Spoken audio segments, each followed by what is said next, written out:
Hey everybody, my name is Jason. I am an ISFP. You are watching my ISFP journey, and thank you for watching. Please do subscribe. And if at the end of this video you found it useful, I do ask that you would please hit the like button. Pardon me. So in this video, I want to talk about introverted feeling and how it presents itself in the ISFP. At least how it presents itself in me. And I think that probably what I say, or most of what I say, will be very relatable to most ISFPs. Now, I've already done extroverted sensing and introverted intuition. And I waited to do introverted feeling just a little bit longer because I wanted to think about it a little bit longer.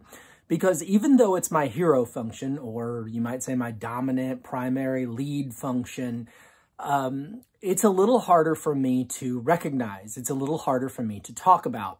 And that might seem odd, being that it is my hero function, but the reality is that it's just kind of always functioning. It's always going. I don't really have to think about it. And I don't necessarily know that I always recognize it when it is in action. So with the sensing and the intuition functions, it's a little bit more recognizable. I see it coming out. I see it happening. But with the feeling function, introverted feeling, it's a little different. So let's dive into this. First of all, let's talk about the emotional side of the feeling function. I do not believe that the emotional aspect of the feeling function is the primary thing to hone in on when you're talking about feeling.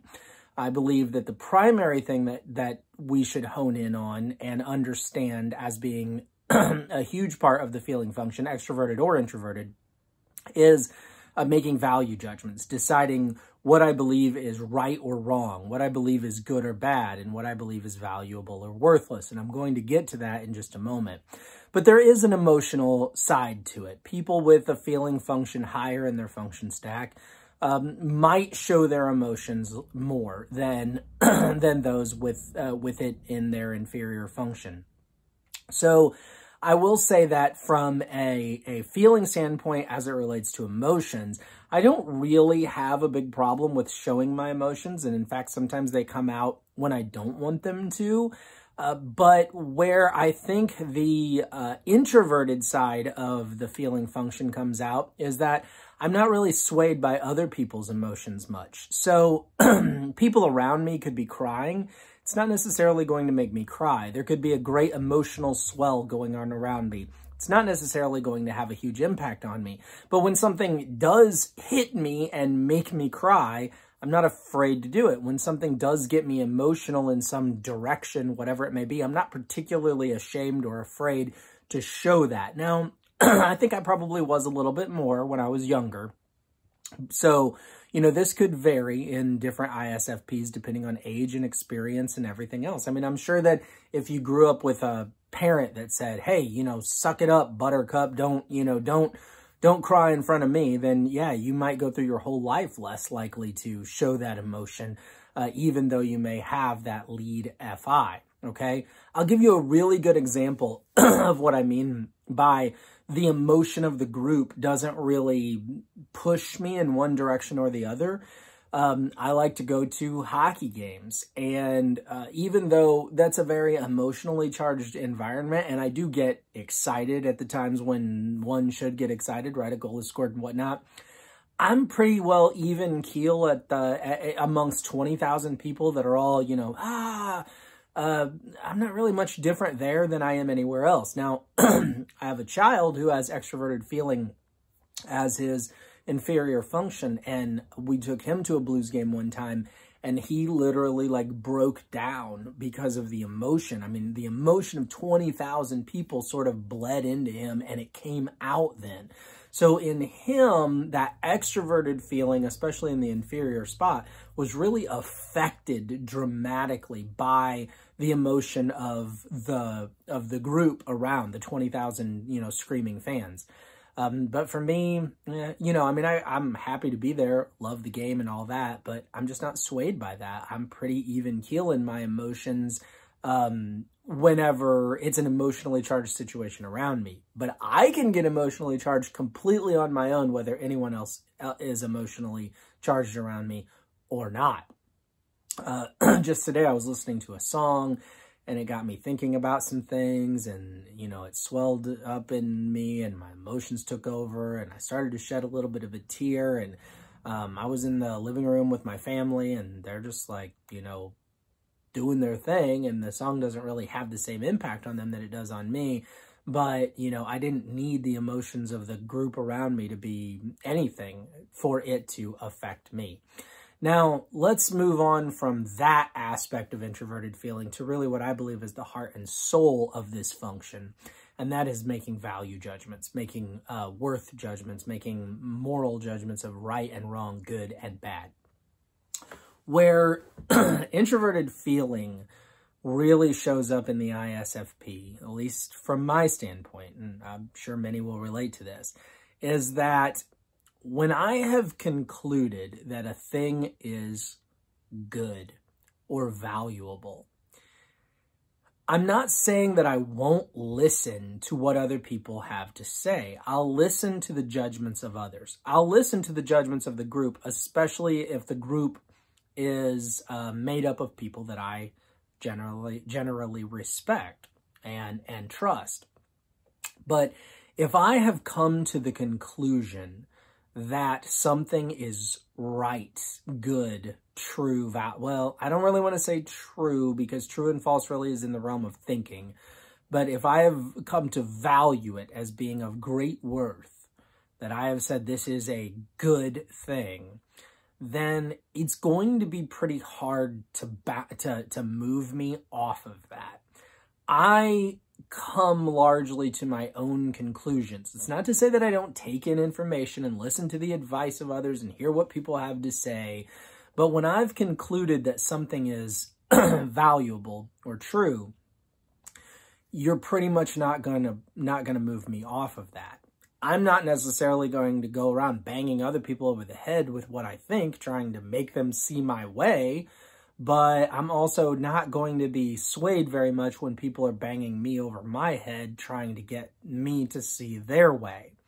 And if I have come to the conclusion that something is wrong, you're going to have a hard time getting me to do it. And I really don't, to a large extent, care what the consequences are. I had a situation many, many, many years ago at a job where I was cataloging warranty parts that were malfunctioning vehicle parts that were taken off of a vehicle. And they were, I was supposed to catalog them, and then the manufacturers of those parts would send me lists that would say, send us this part, we want to look at it, or we don't want to see this other part, you can dispose of it. And I had a list come in one day, and I went to find the part, and I couldn't find it anywhere. Well, we had 100 of this same part that had malfunctioned and come off of various vehicles, but they wanted one from a very specific vehicle. They wouldn't have known the difference between that one or any of the other 100 that I had laying in the bin. And my boss said, just send them one of the other ones. And I was like, in my mind, that was wrong. I just couldn't do it. And I just said, no, I can't do that. I'm sorry. If you want to do it, you go right ahead.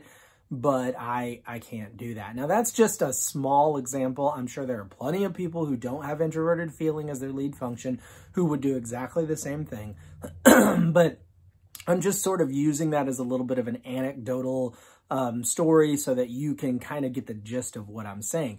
It stretches across all sorts of things, okay? It stretches across the way that my wife and I have chosen to raise our children. And by the way, she has introverted feeling as her parent, or I'm sorry, her hero function, just like I do.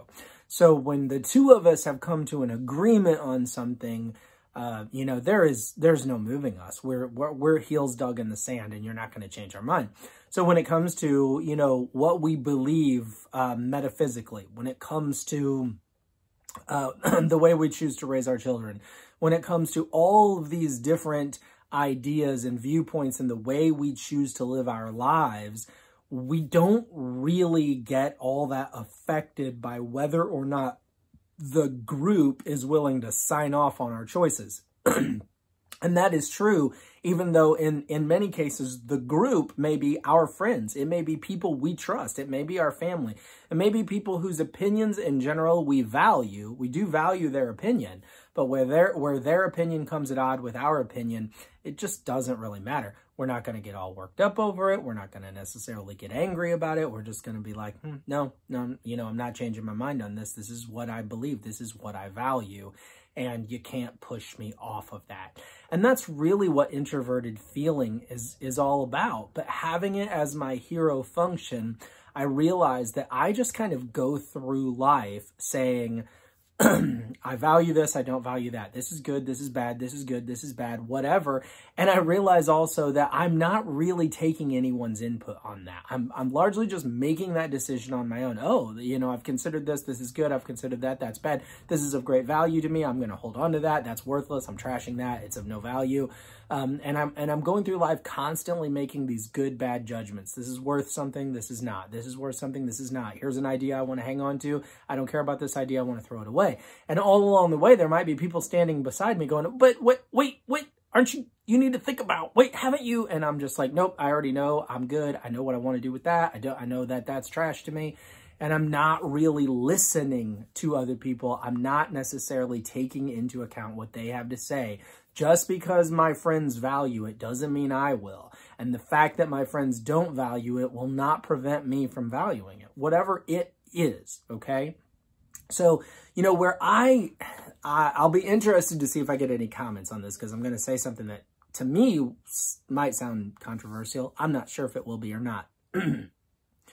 A good example of where I see the difference between like someone like myself with introverted feeling and I think someone with extroverted feeling as a hero function. I have a relative who has extroverted feeling as the hero function. And this person is engaging in behaviors that to me seem like things I would never do. It's not that I wouldn't do what this relative does, but it's the reasoning behind it. Okay, so let me give you an example. If I believe that something is not true, and I'm watching, let's say, an awards ceremony with a bunch of celebrities, right? And all the celebrities are getting up there and they're getting on their soapbox and they're saying, you should, you know, you need to care about this and this is so important and we all need to work together and we need to, you know, whatever, right? If I don't agree with them, I could not care less what they have to say. They can stand up there and cry. They can give me all their sob stories. They can give me their anecdotal stories. They can do whatever they want and say whatever they want. And I'm just like, whatever, can we move on? I'm not interested in your political mumble jumble, right? Whereas someone else I know who has lead FE, I think this person would be much more moved by these anecdotal stories, by these, you know, emotional pleading of these celebrities. I might be wrong about that. And if you have lead FE and you're like, no, that's not true, then by all means comment and let me know that. But I see certain people very swayed by these strong emotional pleas that we get from wherever. You know, I mean, honestly, like every year, the State of the Union address, it doesn't matter what party the president is from. They've always got these people planted in the audience that are just supposed to be average Joe or average Jane from around the country who have gone through some difficulty, and because of the president's policies, they've come up out of their difficulty and things are better for them now, right? And they tell you about, oh, you know, this person has had this hard life situation, but because of this program, now they're doing better. And of course, the person stands up and everybody from the president's party claps for him. And we're all supposed to be emotionally moved by that. Like, oh, wow, you know, yeah, I see, I relate to this person and I feel for them and I'm so happy that things are better for them and yay for the president's policies and all that.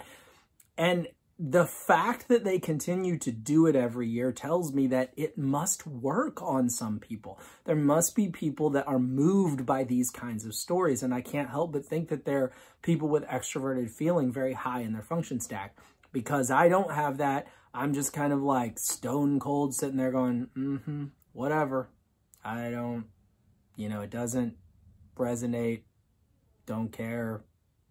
Moving on. So, because introverted feeling, again, is sort of just always on for me, and it's always doing its thing, and it's my hero function, I don't think, as crazy as it sounds, I don't think I can really engage with it and put it into words as well as I could extroverted sensing and introverted intuition. So this is my feeble but my best attempt to sort of explain how introverted feeling comes out in me. So if you are an ISFP and you can relate to this, please comment and let me know. If you have a family member who's an ISFP or a friend who's an ISFP and you see this in them, this sort of where maybe you have lead FE and you're like, can't you see the, the hurting masses, or can't you hear the cries and the pleas of all these people over here who are, who are telling you that you ought to value this idea or that you ought to go in this direction, doesn't that move you? And if they're an ISFP and they're like, yeah, no, not really. It really isn't moving me. Please don't look at that person as being cold-hearted. I'm not cold-hearted. I mean, I don't believe myself to be in any way, shape, or form. I care very deeply about other people. And there's a sense in which I can sort of put myself in a situation and go, oh, wow, if I were going through that, that would be really hard. And I could see how that would be difficult. And I can relate in that way and care. I do care. And I care deeply, but I don't always get really, moved. And honestly, if I don't think that something is right or good or valuable, I just don't. And you're not going to, you can plead and argue and coerce and whatever you want. But if I don't think it's valuable, you're not going to change my mind on its value. Now, I may be willing to listen. Especially if I value you and your opinion, I may be willing to listen. But the opinion of the group does not sway me. It's going to have to be a one-on-one, let's talk this out because I care about you and I'm interested in what you have to say. Anyway, I'm not sure that was the single best explanation of introverted feeling that I could have possibly done. Probably come back to this video at some time in the future after I've thought about it more. But I wanted to get what thoughts I had out there right now. And I can always revisit them later, and I'm really interested in your comments, so please leave them. Please hit like if you found this in any way useful, which, looking back on what I said, I don't know if you will find it useful. But if you did, hit like, and please either way do subscribe. Check out my future videos, because that way you can see this video when I redo it sometime in the future and do a better job. Thanks for watching. Have an awesome day. Bye now.